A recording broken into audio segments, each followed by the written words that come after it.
Yeah, it's that time of the week again, Monday on The Story, where we dig for old in the collection of the Oregon Historical Society. We've covered a wide range of Oregon history so far, from tolls to housewarming gifts to one of the first photographs of downtown Portland. There's a lot to discover and learn about. If you've missed any of our past segments, by the way, you can find them on the KGW YouTube channel. Tonight we're going to examine some history that's not necessarily fun to think about. In fact, it's one of the ugliest parts of Oregon's past.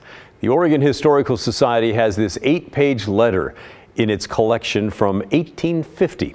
It describes in great detail the views of early white Oregonians when it comes to race and slavery. Oregon would not even become a U.S. state for another 8.5 years.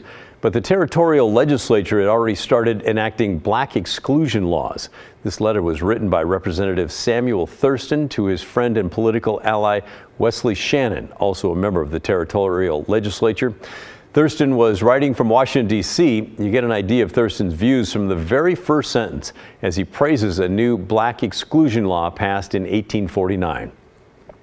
My dear sir, I don't know when I received any news which gratified me more than did that our first assembly had excluded by law the introduction of free Negroes. The Historical Society notes that black exclusion laws were a reflection of the desire of the white settlers who opposed slavery, but they feared living in a free state open to black people. Thurston goes on to call slavery the only weak point in government, but then writes that freeing the slaves would be, quote, ominous of evil to the Republic. Much of the same sentiment goes on throughout the letter, but you get the point.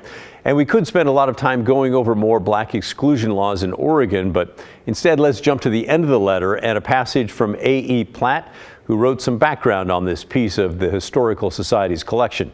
She says that Thurston's attempt to elevate his posterity in Oregon history is especially poignant. He wrote, "If you can read these hastily scribbled lines, you will learn my opinion of the law. Let that law, in honor of its enactors, go down in the archives of the state.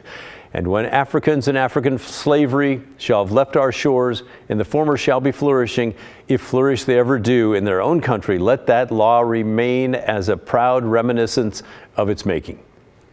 Oregon's black exclusion laws did go down in the archives of the state, but not in a proud way. They were the frightful, disgusting evidence of a territory crafted in the image of white supremacy, a legacy we still grapple with today.